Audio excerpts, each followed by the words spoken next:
Buenas noches. Bienvenidos a Plan País. La situación económica argentina, los cambios políticos en Brasil, ¿cómo impactan en nuestro país?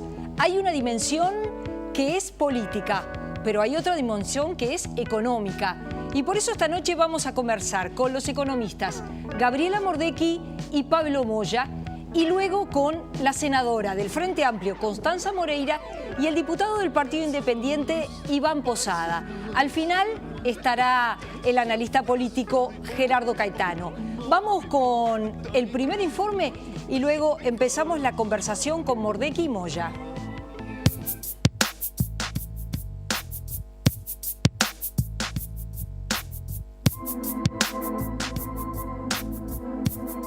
El 28 de octubre se definirá en un balotaje quién será el próximo presidente de Brasil. Según las últimas encuestas, el candidato de ultraderecha, Jair Bolsonaro, es el favorito, con 18 puntos de ventaja sobre el izquierdista Fernando Haddad. Brasil es nuestro segundo socio comercial después de China y la crisis económica y política que atraviesa el país afecta directamente a Uruguay.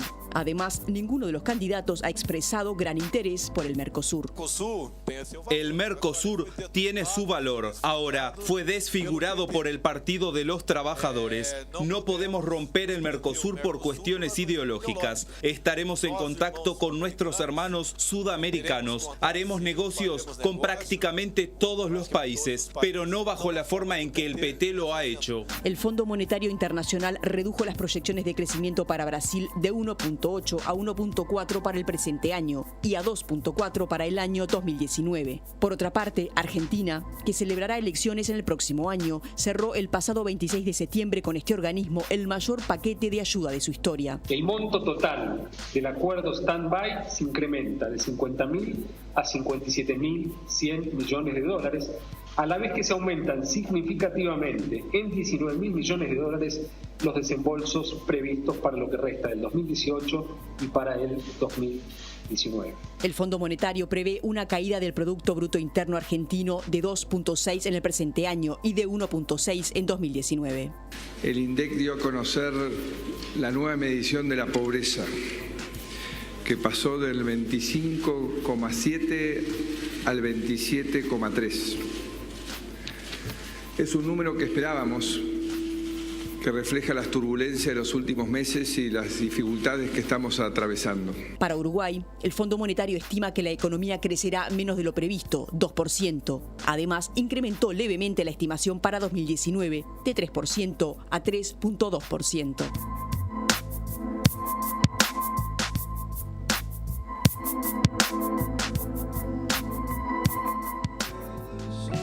Buenas noches, Gabriela Mordecki, economista, investigadora de la Facultad de Ciencias Económicas. Un gusto recibirla. Pablo Moya, economista de la consultora Oikos. Bienvenidos a ambos. ¿Cómo ven este momento con la situación económica complicada en los dos países? Porque nosotros hablábamos de la situación política de Brasil, porque es lo que está más sobre la mesa, pero también Brasil atraviesa un momento económico muy complicado. Lo mismo ocurre con Argentina, ¿no? Sí, claro. Los dos países están en un momento político y económico muy complejo.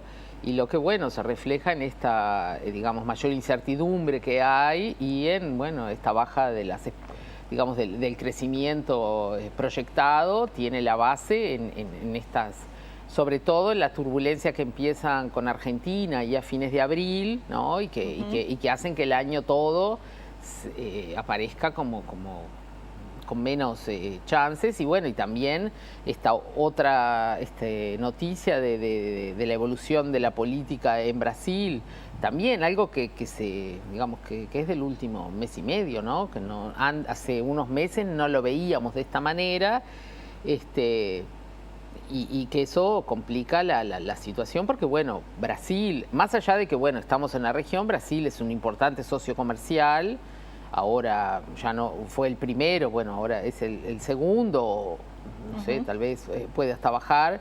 Sin embargo, es muy importante y Argentina es muy relevante, tal vez no tanto en lo comercial de bienes, pero sí en el turismo y además en general en la formación de expectativas de los empresarios, de que, bueno, miran qué es lo que está pasando para tomar sus decisiones de si invertir o no, digamos, es fundamental, ¿no? Pablo, ¿cómo ves que se debe mover Uruguay en este contexto? Digo porque, bueno, ya lo conversaré con los legisladores, pero políticamente el presidente ha dicho, bueno, como cierto pragmatismo, ¿no? No voy a hablar de la filosofía, me voy a ocupar de lo comercial. En la jornada de ayer se conocía que el candidato Jair Bolsonaro es inminente que va a ganar las elecciones del domingo 28, llamó a Mauricio Macri, que habla del Mercosur, dice, vamos a comerciar con todos, no vamos a romper con el Mercosur. Bueno, eso da como cierta tranquilidad. Sí, bueno, es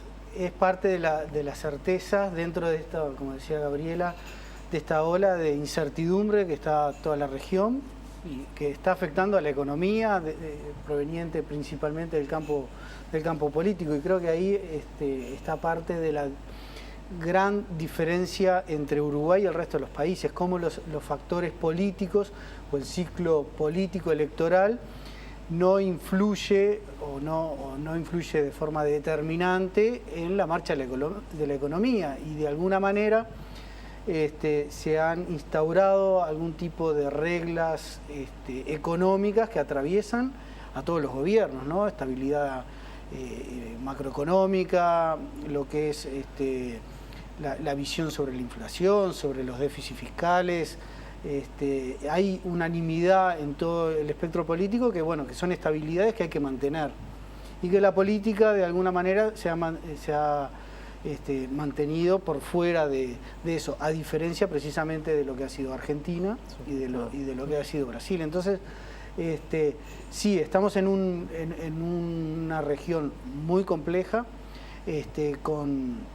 si bien parece todo lo mismo, somos muy distintos, y la problemática tanto de Argentina como de Brasil son diferentes, aunque entre los tres tenemos el común denominador, que no solo a estos tres países o al Cono Sur, sino que a toda Latinoamérica, es la fuerte volatilidad que generan estas incertidumbres sobre las monedas. Entonces ahí el accionar de los bancos centrales, también las respuestas que tiene sobre los mercados es muy distinta. En el caso de Uruguay, un accionar firme para tratar de quitar volatilidad, aún así con un endeudamiento importante de lo que es el Banco Central. Hoy justo miraba la cifra del endeudamiento del sector público, más del 50% de lo que representa la deuda del sector público es por el Banco Central. Y eso es por las distintas políticas cambiaria y monetaria que ha tenido que desarrollar para tratar de mantener una estabilidad en la plaza financiera, pero también a nivel de inflación. Entonces, si bien somos críticos sobre la marcha de la inflación en el Uruguay, entendemos que las acciones que ha emprendido el equipo económico de gobierno, dan grandes frutos en relación a cómo se ha manejado la política económica en Argentina y en Brasil. Tú has dicho, Gabriela, que los mercados le dan la bienvenida a Bolsonaro. Sí. Igualmente, como que Bolsonaro tampoco es una figura que uno pueda fiarse de lo primero que diga, ¿no? Porque va para adelante y para atrás. ¿Como Trump? Bueno, yo creo que hay como un sello. Hay algo, sí, que quiere como... Por eso digo, estas declaraciones sobre el Mercosur, tomémoslas con pinzas. O sea, ante cualquier cosa, Brasil puede tomar una acción unilateral y no respetar alguna. Me parece que eso no se puede descartar para nada, porque además lo ha hecho en el pasado, no es tampoco novedad. Sin embargo, bueno, los mercados han reaccionado positivamente a, bueno, el ministro de Economía, que sería Guedes, ¿no? Que es, bueno, un economista de una escuela bien liberal. Sin embargo, bueno, con el tema de las privatizaciones han ido como un poco para adelante y para atrás. Sí, primero llegó y dijo, vamos a privatizar todas las empresas públicas. Sí, y después dijo, bueno, vamos a ver la eléctrica, capaz que solo las distribuidoras, bueno, porque el sistema brasileño además es muy complejo, ¿no? Es un país tan grande, pero eso también como hace que tampoco todo sea tan como que uno pueda mirar y saber ya lo que va a suceder, para nada. O sea, hay como estas líneas, lo mismo cuando aparece, ¿no?, el vicepresidente diciendo cosas como vamos a sacar el aguinaldo porque eso es lo que mata a las empresas, y bueno, y después el propio Bolsonaro un poco desdice y dice, bueno, no, vamos a ver, no están así. Entonces como que eso te da la pauta de que no tienen nada como planificado, ¿no? Fueron como este crecimiento que tuvo, yo creo que ni ellos se lo esperaban de esta forma. Igual que Trump. Trump tampoco se esperaba. Sí, yo creo que es distinto porque tenés una cantidad de partidos en el medio, claro. ¿No? O sea, no nos olvidemos, Brasil tiene 30 partidos, o sea, políticos, o más. Es una cosa impresionante y igualmente ninguno va a tener la mayoría en la Cámara, ninguno, y van a tener que negociar. Más allá de que hoy en día dicen, bueno, los evangelistas los apoyan, pero bueno, son de distintos partidos y también ahora, ¿no?, la estrategia del PT es también tratar de conquistar esos votos, porque bueno, ir al nordeste, ir a los más pobres, y bueno, que son los que van muchos de ellos son fieles de estas iglesias. Entonces, como que nada es transparente y todavía como que esto le agrega como por eso más incertidumbre y es eso, como que está todo como paralizado. ¿Quién va a tomar una decisión? O sea, el que invierte en Uruguay, un industrial que mira que el mercado brasileño, y bueno, vamos a esperar a ver, por lo menos, ¿no? Y las elecciones son ahora, pero todo se va a diferir hasta el año que viene. Eso es una realidad y eso, bueno, sí enfría la economía uruguaya, que bueno, que por suerte tiene algún otro potencial, ¿no?, como el consumo interno, que más o menos se ha mantenido y le ha dado crecimiento leve, pero bueno, continuo, que ha tenido en el último año y medio, más o menos, viene de ahí. En el caso de lo que está pasando en Argentina, también, ¿no?, tiene una inflación muy alta, la depreciación de su moneda. Hace poco conversábamos con la ministra de Turismo, hay una gran preocupación porque con el dólar a cómo está, ¿qué argentinos vendrán de vacaciones a nuestro país, ¿no? Algo que ha sido fondos muy importantes para el Uruguay en la última temporada estival, ¿no? Sí, eso es un hecho que va a impactar. Yo quito cierta relevancia en el caso del turismo porque son precisamente con los argentinos, ellos tienen una dinámica de turismo estival y en Punta del Este muy particular, ¿no? Es un turismo de ingresos altos, que tienen sus casas, entonces achican, ya hemos visto estadísticas que de alguna manera achican los días de estadía y quizás algo de los ingresos, pero vienen. Si uno analiza los datos de los últimos 10, 15 años, en el punto donde principalmente, más allá de la turbulencia económica y monetaria, o cambiaria, perdón, en Argentina, donde sí cae el ingreso de turistas es con el cierre de los puentes, con el problema de los puentes. Entonces, el flujo, con esto no estoy diciendo ni que va a ser una buena temporada, ni que no deba ser un tema de preocupación. Sí lo es, pero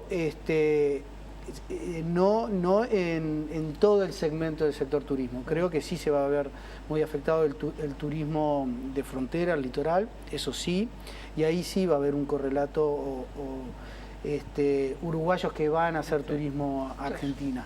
Pero las decisiones de turismo no es de un día para el otro y en función de si es más barato o más caro. Eso son decisiones más permanentes o más de largo plazo o de mediano plazo. Entonces no es que va a ser una pésima temporada, no. Van a haber sectores que se van a ver vistos perjudicados.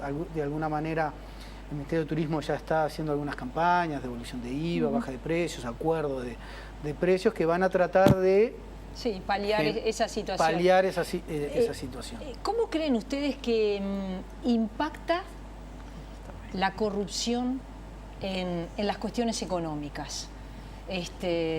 Porque bueno, la economía, todo el tiempo decimos, es fundamentalmente hay que tener confianza, ¿no? Parte del problema que se sabe de lo que pasa en Argentina es la pérdida de confianza.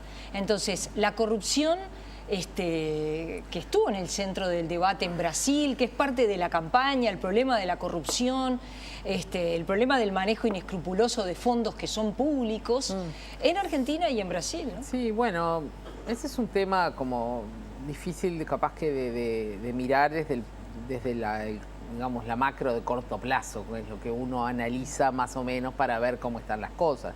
Estos son como cuestiones más que tienen que ver con el comportamiento, con cómo, digamos, se mueven los políticos y los empresarios, digamos, rentistas o que buscan esta forma fácil de obtenerlos, o en algunos casos, porque es el sistema, es como está establecido, ¿no? En Argentina es algo que muchos decían, empresarios ahora, ¿no? Estos arrepentidos que dicen, bueno, sí, para uno conseguir un contrato, es lo que hay que hacer, así que vamos todos por este camino. Y Brasil, más o menos similar, o sea, no es que la corrupción, sobre todo política en Brasil, se inicia con el PT. Esos son esquemas que están montados de hace mucho tiempo. Hubo una serie de leyes que justo el PT aprueba y por esas mismas leyes no caen ellos mismos. No sé si fueron inocentes. Sí, la llamada delación premiada es una de ellas, ¿verdad? Bueno, sí, la ficha limpia y no esto de que en segunda instancia nadie puede ser candidato. Todas esas son leyes nuevas que aparecen a raíz de y bueno, una cosa que sí levantan muchos en Brasil es que justamente todos los partidos políticos que estuvieron más envueltos en estos problemas, ¿no? Son los que perdieron. No, Temer están ahí la justicia esperando a que deje de ser presidente para llevarlo preso. Ya lo tiene no sé cuántas, que bueno, como ahí tiene los fueros, entonces no puede la justicia actuar, pero digamos, esto lo que yo creo que va a permitir o va a hacer es un poco de limpieza y de aclarar, y yo creo que ahí Uruguay es algo que se dijo incluso cuando se instaló acá, empezó todo el lío con que era Botnia y después UPM. Una de las cosas que se dijo en su momento es por qué se vinieron a instalar acá. Y bueno, porque en Argentina habían le habían pedido comisiones, le habían... Y bueno, eso es lo que se dijo, no sé si es cierto o no, pero digamos, esto estamos hablando de los años 2000, ¿no? Y bueno, Uruguay aparece en estos índices de transparencia o ¿no? En ese sentido, muy arriba.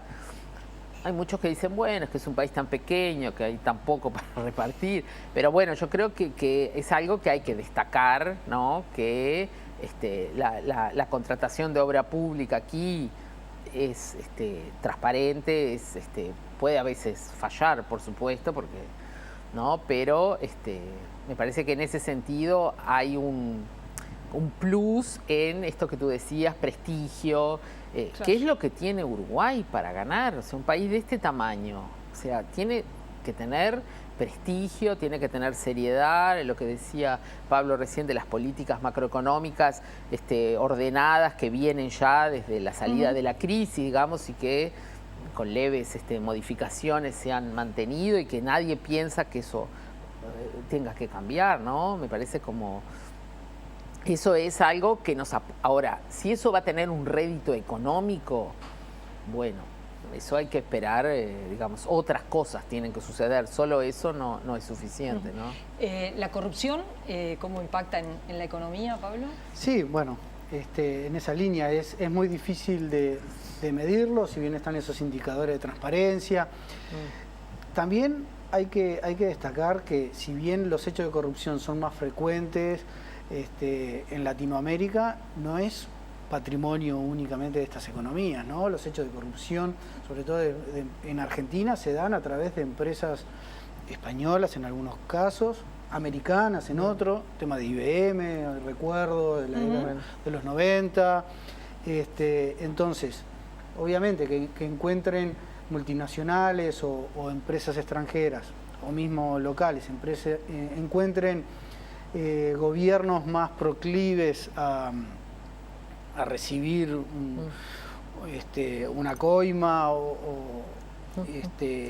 algo para acelerar el trámite, bueno, es más frecuente en estos países, pero creo que en el caso, nuevamente, destacaría cómo Uruguay está por fuera en el sentido de los grandes números, ¿no? Uno nunca puede decir, no, a nosotros no nos pasa. Sí, nos pasa, pero en magnitudes un poco más reducidas, acotadas a lo que es la realidad del país.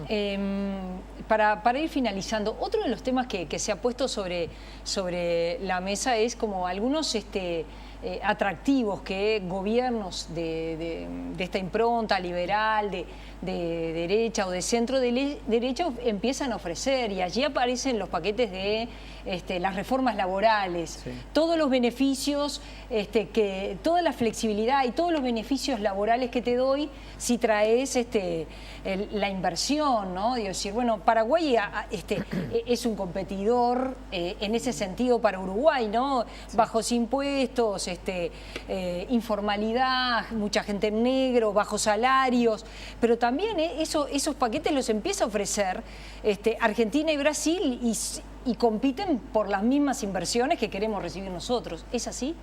Y, o sea, es y no es, porque digamos, Brasil ha flexibilizado mucho su mercado laboral.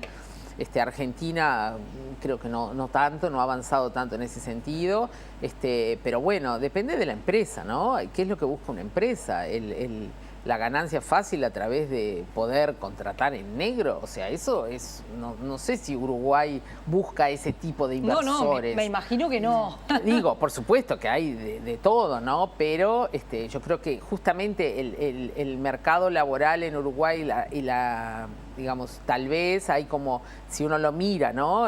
Comparado con otros, la falta posible de flexibilidad da por un lado, pero por otro da un sistema ordenado, que tiene normas, que tiene reglas, donde los trabajadores tienen sus beneficios, donde eso además ha redundado en mejoras salariales, mejoras de estabilidad, digamos, en gran medida, que bueno, yo creo que los empresarios también lo ven como algo que tiene su lado positivo, que la ley de la selva, bueno, el más poderoso que sea el que gane, tiene también siempre sus contras, ¿no? Porque ¿cómo podés establecer una relación con los trabajadores, ¿no? De confianza, de trabajo, de buenas prácticas, si los estás, por otro lado, quitándoles derechos o negándole? Bueno, sí, me parece que es una situación compleja. Hay países que tal vez que van por ese lado buscando esta ganancia más fácil. No solamente en Europa también hubo todo un proceso de flexibilización, ¿no? Pero hoy bueno, en el Uruguay hoy las cámaras empresariales están pidiendo flexibilidad laboral, ¿no? Sí, pero no como están planteados en el caso de Brasil. Coincido con Gabriel, en el caso de Argentina no está planteado una desregulación tan fuerte a una liberalización total del mercado. Creo que en el caso de Uruguay y también hay mucha heterogeneidad entre distintos sectores y al interior de los sectores también, ¿no? Dentro de las distintas ramas. Yo creo que lo que sobre todo piden es cierto viendo que en el caso, por por ser un país tan pequeño, a veces se le ponen reglas generales, sobre todo a nivel de Consejo de Salarios, a realidades que no son iguales, porque no es lo mismo una cooperativa de productores láctea de 80 productores que una de 3.000 o 5.000. Sí, bueno, igual con Aprole, que es bien grande, está enfrentando problemas. Ahí justamente en esa línea. Es que bueno, cuando la economía empieza a tener problemas, ahí, digamos, ¿no? ¿Cómo se reparte algo que crece poquito? Bueno, ahí empiezan a ver las fricciones, ¿no? Sí, que no es solo de la rama, sino ya es un tema global, ¿no?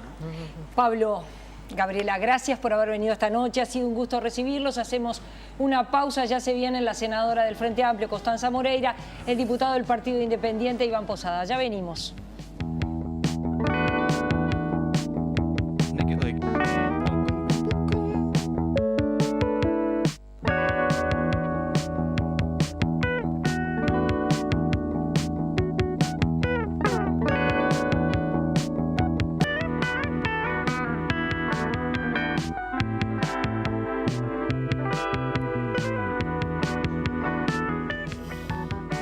Ya la bienvenida a la senadora del Frente Amplio, Casa Grande, Constanza Moreira, un gusto recibirla, al diputado del Partido Independiente, Iván Posada, gracias a ambos por estar aquí.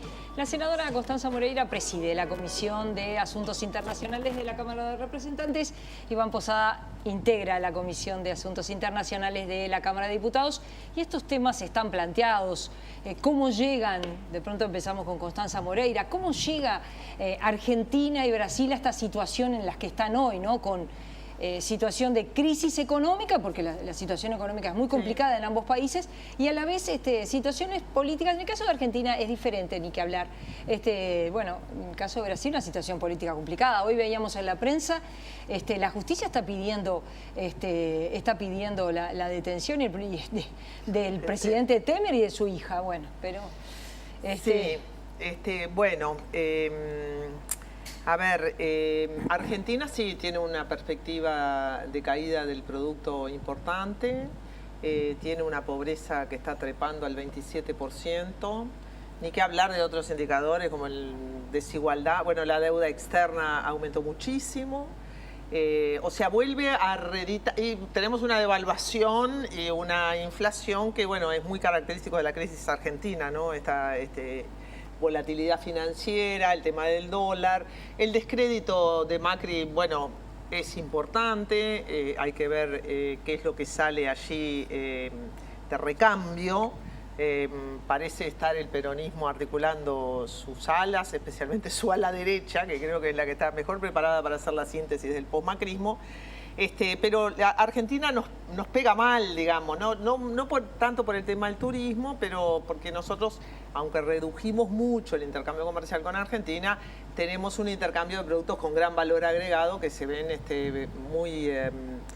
muy perjudicados por la crisis argentina. Y Brasil está en una especie de crisis sistémica, política, económica. El Congreso de las 3B, de la Biblia, del buey, de la bala, se afirma.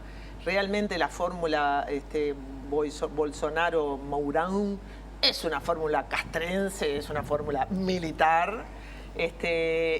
Todos los partidos de la centroderecha y derecha, el partido de Fernando Henrique Cardoso, el partido de Temer, cayeron electoralmente, es decir, Bolsonaro se les empezó a quedar. Mantienen igual bastante predominio en el Senado, pero es como que la derecha decidió concentrarse en este Mesías Bolsonaro para encargarle los destinos de Brasil. Una elección muy difícil y bueno, y una perspectiva de Brasil que es la mitad del producto de la población y el territorio de América Latina, de completo despegue de América Latina y de cortarse solo, digamos, y negociar con quien sea, un programa de privatizaciones muy salvaje. Así que peor el escenario no podría ser para el Uruguay, es el peor momento regional de todos. Y bueno, nosotros tenemos todavía un calendario electoral, pero el Uruguay como una cascarita de nuez en mares embravecidos, logra controlar sus variables macroeconómicas, logra mantener sostenidos sus programas sociales. Estamos haciendo un gran impulso en estas 2 últimas semanas para aprobar las grandes leyes que quedaron pendientes, la ley trans, la ley hoy de promoción del trabajo para personas con discapacidad, la reforma de la caja militar, pero las leyes de promoción de derechos y de cambios estructurales es el último empujón. Iván, esta situación, ¿por qué se llega hasta acá desde su perspectiva?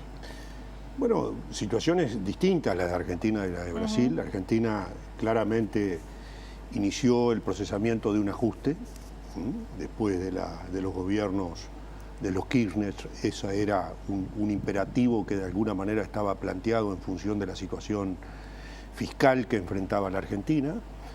Claramente se optó por un modelo gradualista y ese modelo fracasó. Hubo claramente una situación de crisis desde el punto de vista cambiario. Recordemos que los valores del dólar cuando asumió Macri estaban en el entorno de los 15, 16, 17 pesos. Hoy estamos hablando de un dólar que llegó a trepar hasta 39 y 40 pesos. Luego, el dato más relevante de Argentina, bueno, claramente va a tener una situación de recesión para los próximos 2 años, es el pronóstico que hace el propio Fondo Monetario Internacional, una inflación que está en el orden del 40%, y por otro lado un déficit fiscal por encima del 5%. O sea que una situación que es realmente complicada. Lo que sí parece que en este último tiempo, después de la firma del acuerdo con el Fondo Monetario Internacional, se ha iniciado un programa por parte del Banco Central que de alguna manera busca secar la plaza de pesos, y eso ha tenido un impacto favorable en que el comportamiento del dólar en las últimas semanas ha ido más hacia a lo que se le llama el piso de la banda, ¿verdad? Recordemos que Argentina, después de ese acuerdo con el fondo, llega a establecer una banda entre 34 y 44 pesos. Eso de alguna manera se ha venido cumpliendo. Pero de todas maneras, a ver, lo que ha ganado en materia de competitividad Argentina frente a Uruguay en todo este tiempo es un dato relevante. Uruguay sigue caro en dólares y eso indudablemente va a tener impacto en el turismo, va a tener impacto sobre todo en actividades industriales que logran ingresar a la Argentina, algo de lo que decía Constanza, y esos son todos datos realmente negativos en el turismo y también en el comercio de frontera, que es el otro impacto inmediato que se siente cuando hay una situación más barata en un país vecino. Esto se está viviendo por el lado de Argentina y por el lado también de Brasil. En Brasil, el condimento de la crisis que viene arrastrando, una crisis económica, se estima que este año va a haber un crecimiento del orden del 1.4%, algo más para el año que viene, pero la realidad es que arrastra un déficit fiscal de casi 8 puntos del producto. Es decir, una situación realmente explosiva desde el punto de vista económico, y a eso se le agrega esta situación desde el punto de vista político. Crisis política que se viene arrastrando desde hace mucho tiempo, no es nueva. Tiene ahora este componente que solo se explica en un país donde la fortaleza de los partidos políticos es muy débil. Brasil prácticamente ha tenido, desde el punto de vista de su organización política, una organización muy débil, que ahora se ve sobre todo atacada por esta situación, este fenómeno Bolsonaro, que es de alguna manera la muestra de esta crisis de corrupción existente en todo el sistema político brasileño. Por eso me parece que hay que marcarlo claramente. La corrupción en el sistema político brasileño afecta al PT, pero afecta al PCDB, afecta al PMDB, es decir, afecta a todos los partidos políticos. Bolsonaro era el único representante de su partido político, era el único diputado. Por eso, en definitiva, esa situación no lo alcanza. Es decir, no tenía relevancia desde el punto de vista político. Pero esa corrupción en el sistema político, bueno, genera esta situación de que un fascista realmente tenga posibilidades de acceder a la primera magistratura del Brasil. O sea que todos los datos desde ese punto de vista son negativos. Y esa situación económicamente encuentra a Uruguay que competitivamente, si lo miramos desde el punto de vista de lo que ha pasado, estamos en una situación, desde el punto de vista competitivo, a la situación que se registró cuando Brasil devaluó en enero del año 99 y cuando Argentina entró en la crisis del año 2001, de fines del año 2001. Esa es una situación comparable. Es decir, allí seguimos estando caros en dólares y esa situación nos golpea directamente. Constanza, evidentemente a la izquierda latinoamericana se le reclama por lo que está pasando en Argentina y a Brasil. Dicen el desencanto, la crisis económica, la criminalidad y la corrupción como elementos que ponen a Brasil y ponen a Argentina en esta situación. Una suerte de la izquierda latinoamericana tiene culpa de esto que está pasando. Bueno, yo la culpa se la dejo al psicoanálisis. La verdad, prefiero hablar de factores objetivos. ¿Y subjetivos? Y los subjetivos me cuestan más. Los subjetivos me cuestan más justamente porque las interpretaciones son muy diversas. Los subjetivos son más simples de analizar. La primera constatación, yo creo que la izquierda no tiene culpa. La izquierda tuvo errores, pero tampoco los errores son enteramente responsables o explican enteramente lo que pasa, porque yo creo que en Brasil dieron un golpe de Estado, un golpe de Estado parlamentario, juntaron unas mayorías en el Congreso espectaculares, la juntó Cunha, que ahora está preso, y francamente, y esta es la expresión de Dilma, abrieron la caja de Pandora, porque yo creo que ni a la propia derecha le sirve Bolsonaro. Entonces, hay una parte de la explicación de lo que pasa que es el odio a la izquierda, la reacción conservadora. Después hablamos de las responsabilidades de la izquierda, pero hay una reacción.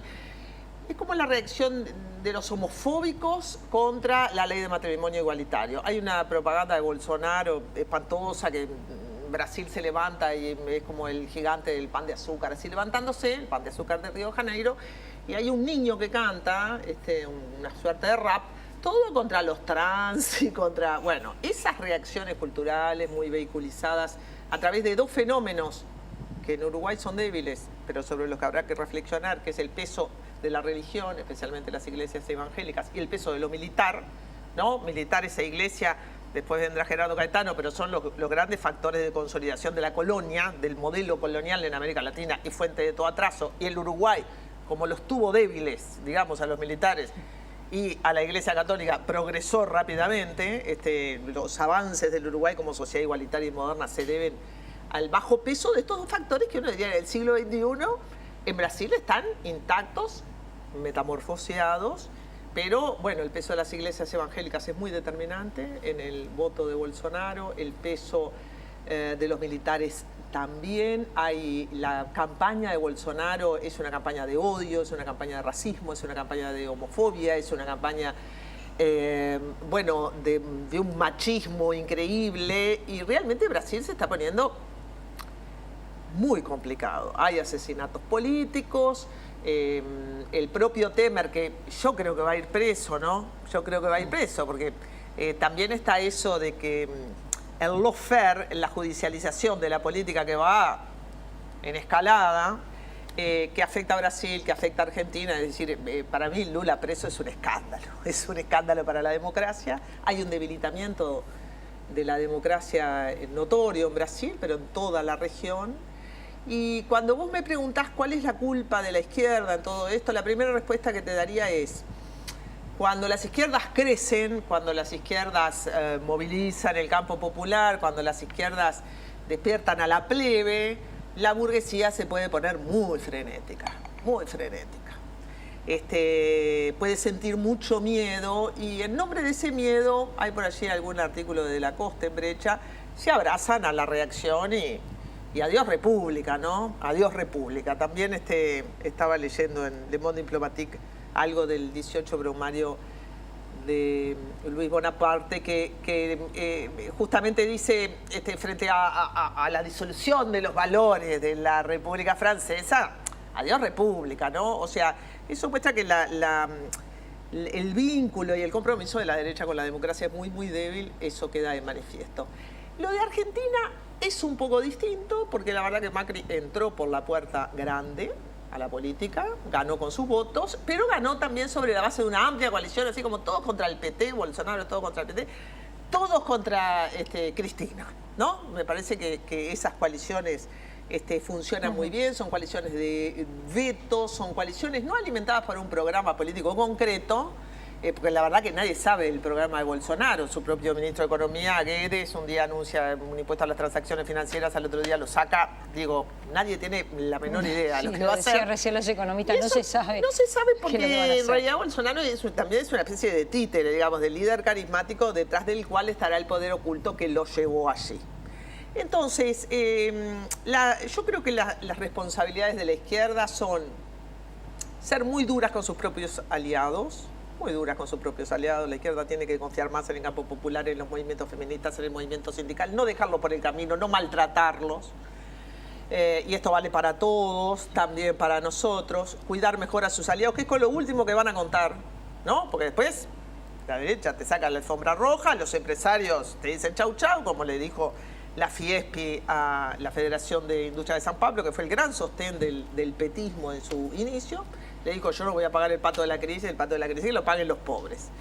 Esa es una parte de las responsabilidades de la izquierda.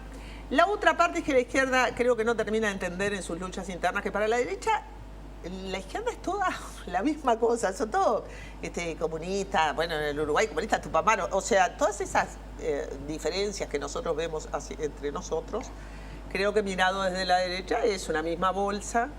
Y las reacciones contra la izquierda pueden ser muy temibles. El legado que dejan las izquierdas es el legado que hay que exterminar para la derecha, pero con ese legado está los avances en materia de derechos para las mujeres, los avances en políticas contra la discriminación, los avances laborales, los avances en soberanía, la recuperación del gasto público, el empleo, la reducción de la pobreza. Es decir, lo que fue la década y media de oro de América Latina de la mano de gobiernos progresistas, eso es lo que está en cuestión, y yo creo que de triunfar las derechas vamos a una década perdida, ¿no? A una nueva década perdida que sería la década 2015-2025. Todavía hay un empate hegemónico, también lo leí por allí, entre derecha e izquierda, porque bueno, ganó Morena en México, ¿no? Todavía hay un empate hegemónico, pero creo que sí, que de la mano de la derecha podemos ir hacia otra década perdida, 2015-2025. Desde el Partido Independiente también una mirada de izquierda, diferente a la del Frente Amplio. ¿Cuál es, ve usted, la responsabilidad de las izquierdas en esto que pasó? Yo creo que tratar de ver el fenómeno de Brasil, por ejemplo, que creo que es el que más nos convoca, desde un punto de vista de izquierda y derecha, es un error. Me parece que lo que ha pasado en Brasil es un sistema de corrupción instalado a nivel de todo el sistema político. Arrastró a los principales líderes, no solo arrastró al PT y a Lula, sino que arrastró al principal candidato desafiante que se enfrentó a Dilma Rousseff en la elección pasada, Aécio Neves, que venía de tener altos niveles de aceptación en sus dos gobernaciones en el estado de Minas Gerais. Se había retirado de la gobernación con porcentajes superiores al 70 y al 80% de aceptación. Bueno, también comprendió al Partido Socialdemócrata brasileño. Ni hablemos del Partido Movimiento Democrático Brasileño. Temer, yo creo que es parte de todo ese sistema de corrupción, y allí es que se genera esa situación. Yo creo que es un rechazo a la política y un rechazo a partidos políticos que en realidad no están consolidados. La realidad es que en Brasil pasarse de un partido político a otro es un dato de todos los días, es decir, se votan los candidatos, entonces la fortaleza desde el punto de vista mirada de los partidos es muy débil, y esa realidad me parece que es la que explica esta situación. Por supuesto, yo creo que hay grandes errores en lo que fue la conducción del PT en Brasil, pero mirarlo solo por el tema de la reacción de la derecha, yo creo que eso es un error. Acá la gente está cansada, está de alguna manera generando una reacción en función de un hecho que es que la corrupción se instaló en todo el sistema. Entonces, cuidado con esas cosas. Yo creo que nosotros tenemos como Uruguay, una gran fortaleza en sus partidos políticos. Tenemos partidos políticos fuertes, pero tenemos que ser inflexibles con el tema de la corrupción, porque la corrupción es de alguna manera siempre una amenaza. Y cómo reaccionemos frente a la corrupción los partidos políticos es de alguna manera cómo fortalecemos la democracia. Me parece que ese es un aspecto clave. Por eso me parece que todas estas realidades tienen que de alguna manera de servirnos de elementos de aprendizaje para seguir avanzando en todo lo que son elementos que hacen a la transparencia del funcionamiento del sistema político. Obviamente, esta realidad que vive Brasil y que vive Argentina, desde el punto de vista económico, va a golpearnos en el Uruguay. Uruguay está en un proceso de desaceleración del crecimiento de su economía. Algunos analistas están hablando de que la perspectiva, bueno, de este año, un 2%, o sea, un 0,5% por debajo de lo que había planteado el equipo económico, y para el año que viene hay analistas que hablan de un 0,5% a un 1%, es decir, bastante por debajo de la perspectiva económica que teníamos de un 3,3%, que era la que estaba planteada por el equipo económico en la rendición de cuentas. Eso, en un contexto de déficit fiscal como el que tenemos hoy, bueno, estamos en problemas. Estamos en un estado delicado y me parece que de eso tenemos que ser absolutamente conscientes, porque a ese cóctel se agrega el tema de la pérdida de competitividad, de que estamos caros en dólares y que en consecuencia recuperarnos desde el punto de vista de la generación de puestos de trabajo, de generación de mayores exportaciones, va a estar complicado. Constanza, Uruguay tiene que ser pragmático. Digo porque, bueno, desde el Poder Ejecutivo se ha dicho, bueno, se viene Bolsonaro, allí hay que ser pragmático. Me preocupa la relación con Uruguay, el comercio, el Mercosur y, bueno, su filosofía, su manera de ver el mundo. A ver, primero hay que esperar que Bolsonaro gane, ¿no? Digo yo, no vamos a andar haciendo anuncios de que nos vamos a relacionar con Bolsonaro, que todavía no ganó. Así que, para empezar a ser pragmáticos y prudentes... Prudente está muy bien. ¿No? Claro. Digo, primero vamos a esperar que gane. Después, jamás el gobierno del Frente puede mirar con simpatía al gobierno de Bolsonaro. Tendrán las relaciones diplomáticas que se tendrán y los tendrán que aguantar en el Mercosur que quede, porque poco Mercosur va a quedar de la mano de Bolsonaro y de Macri. De hecho, el Mercosur está implosionado por dentro. Y yo creo que ahí, para Bolsonaro, que repite como un papagayo, no vamos a ir con el Mercosur ideológico del PT, porque también en Uruguay se repite eso, ¿no? Papagayescamente. El Mercosur ideológico. Vamos, de las relaciones bilaterales privilegiadas entre Uruguay y Brasil, ganaron muchos empresarios. El Uruguay tuvo una relación privilegiada con Brasil. Y Brasil, después de China, por suerte existe China, ¿no? En todo este panorama, por suerte existe China, porque China es el principal inversor en América Latina, el principal socio comercial, y a la política de Trump, que ahora está en una guerra comercial con China, ya hablará Gerardo Caetano sobre todo esto, pero por suerte existe China que de alguna manera nos da algún margen de libertad en relación a la política de Trump para su patio trasero, que es una impolítica, pero bueno, no hablemos de Trump. Cuando Bolsonaro dice no hagamos política ideológica, quiere decir voy a eliminar el diálogo sur-sur, que es todo lo que inicia el PT y de alguna manera hace un trabajo fino en Itamaraty para que lo acompañe. Itamaraty es una institución muy conservadora, capaz que le pone algún freno a Bolsonaro, no sé. Pero ¿qué es lo que se pierde? Y por eso la integración regional es importante y no es un problema ideológico. Para Uruguay, por su escala, necesita tener encadenamientos, bueno, las cadenas de valor, necesita engancharse en cadenas de valor y producir alguna parte de cosas en las cadenas de valor, porque si no, la economía muy primarizada y atada a los commodities es una economía que nos deja merced a las fluctuaciones de cómo cotizan esos commodities en bolsa. Entonces nosotros necesitamos agregarle valor, además agregarle valor es agregarle empleo, es inteligencia nacional, es investigación, es la universidad, las escuelas técnicas, todo eso es la inteligencia nacional, necesita una estructura económica que agregue valor. Si Brasil se desacopla de la región, vamos a ver con qué velocidad, a nosotros eso y la integración chiquita, la nuestra con Argentina y Brasil, vuelve a la época del TEC y el cauce, que es como volver a la prehistoria. Y además se desmadeja lo poco que hemos logrado construir en América del Sur.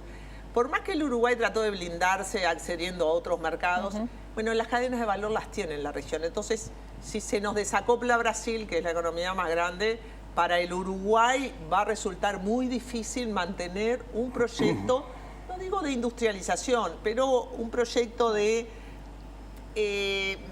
empleo y desarrollo y equidad, valor agregado, inteligencia. Eso es el impacto que tiene la falta de integración regional a la que vamos con Bolsonaro y con Macri. De cualquier manera, el impacto político es tan importante como eso, porque el impacto... Bien. Yo estoy en discrepancia con Posada, no creo que el problema es la corrupción. En nombre de la corrupción dieron el golpe de Estado contra Yango, en nombre de la corrupción lo llevaron al suicidio a Getúlio Vargas. En Brasil siempre en nombre de la corrupción se hace todo. Y vamos a decir una cosa, en América Latina la compra de votos, los caudillos, todo eso fue el panorama de América Latina a lo largo del siglo XX. Ahora tenemos algunas leyes y Brasil se dio leyes bastante más exigentes que las que tiene el Uruguay. Nosotros ni siquiera terminamos de aprobar la ley de financiamiento de partidos. No sé qué pasaría en el Uruguay con leyes como las brasileras, porque dinero no declarado de campaña en Uruguay hay. Y francamente eso no llega ni a la justicia ni a la Corte Electoral. La Corte Electoral dice que no sabe qué hacer con eso. Trabajamos sobre el financiamiento de partidos con estas cosas. Entonces el Uruguay está preparado para la corrupción porque es un país de cercanía, porque hay algún control interpartidario, pero la verdad que las leyes anticorrupción son las que levantan, destapan los casos de corrupción y no al revés. No es que haya más corrupción ahora que antes, sino que las leyes ahora son más exigentes, pero ninguna corrupción justifica el voto a Bolsonaro. Ninguna. No, por supuesto. Gracias a ambos por haber venido. Ha sido un gusto recibirlos. Hacemos una pausa, volvemos enseguida. Ya se viene para el final Gerardo Caetano.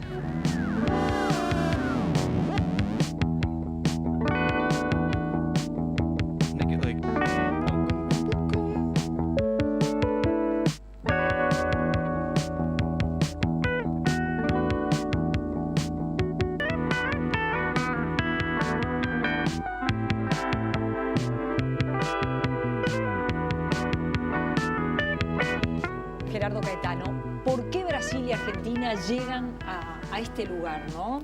Sobre todo, diríamos, Brasil, que es lo que está más sobre la mesa. Bueno, como siempre los procesos son multicausales, no llegan por una sola causa. Pero hay aspectos comunes. El primero y devastador es la corrupción. La corrupción generalizada, que cruza todo el sistema político. Advirtámoslo, Macri gana o pierde Cristina, o pierde el kirchnerismo. Claro, gana Macri o pierde Cristina Fernández. Los números que hoy presenta la Argentina no nacieron muchos de ellos con Macri. Sí nació el endeudamiento feroz, sí nació esta situación de ajuste tremendo, pero la situación fiscal que heredó, como se señalaba. Ahora, en Brasil, ¿qué pasa? ¿Por qué tenemos este cisne negro, este efecto revulsivo inesperado? Y bueno, sin corrupción esto no ocurría. No ocurría. La ola de indignación es muy elevada en Brasil. Es muy elevada y volvemos a confirmar algo que sabíamos desde siempre, pero que hay que reafirmar una y otra vez, que la corrupción no es de derecha ni de izquierda, pero impacta muy distinto a la derecha que a la izquierda, porque cuando la comete la izquierda, los efectos son devastadores sobre la izquierda. Devastadores, lo estamos viendo, lo estamos viendo. Pero el otro día lo escuchaba a Pablo Stefanoni, historiador argentino, que decía, hay una reacción antiprogresista en América Latina contra lo que hizo mal la izquierda, pero también contra lo que hizo bien. Por ejemplo, hay una reacción a la ampliación de políticas distributivas, hay una ampliación a la agenda de derechos. Es decir, está la corrupción, está en algunos países, bueno, derivas autoritarias innegables. Venezuela, Nicaragua. Pero luego también hay fenómenos de distribución en Brasil y hay fenómenos de agenda de derechos. Ahora, si vemos Brasil, tenemos que decirlo de manera clara. ¿Cuándo empezó el viraje conservador? Y empezó en el segundo gobierno de Dilma. ¿Tú recordás cuál era el primer ministro de Economía de Dilma? Joaquín Levy. Un banquero. Un banquero que había asesorado a Ezio Neves, a la oposición. ¿Qué diferencia hay entre Joaquín Levy y Pablo Guedes, que ahora es este ultraliberal que va a ser el ministro de Economía si gana Bolsonaro? O sea, hay un viraje conservador, hay una poca profundidad en algunas reformas cruciales, aumentó la distribución pero no se cambió la matriz productiva. Seguíamos vinculados a una matriz productiva que no es el soporte del desarrollo, la venta de commodities. Bien. Sí, hasta que China compró mucha soja, a Brasil le fue muy bien. Sí, le fue muy bien, pero aquí estamos viendo cambios históricos, estructurales. Por ejemplo, el factor de desarrollo de Brasil ha sido la burguesía paulista. Bueno, la burguesía paulista apostó al golpe blando de Temer de 2016 y abrió una caja de Pandora, se le fue de las manos. ¿Y hoy quiénes son los grandes ganadores en Brasil? Bolsonaro expresa el factor militar durísimo, que va a volver a poner una hipótesis que no estaba arriba de la mesa, que es la hipótesis de dictaduras civil-militares, el factor de fundamentalismo religioso, durísimo, pero en materia económica, el sector financiero y los agronegocios. Por eso es un momento de gran preocupación, tiene que ser un momento de un manejo cauteloso, pero no somos una isla. No somos una isla y lo que está ocurriendo en los países vecinos va a impactar sobre el Uruguay. Gracias, Gerardo. La seguimos el próximo miércoles. No, el próximo viernes también, pero en Cambiando el Aire. El próximo miércoles a las 20. Plan País. Buenas noches. Gracias por habernos acompañado y de paso les decimos que el viernes va a estar Gerardo, pero a las 9 de la mañana. Un poco distinto. Gracias por habernos acompañado.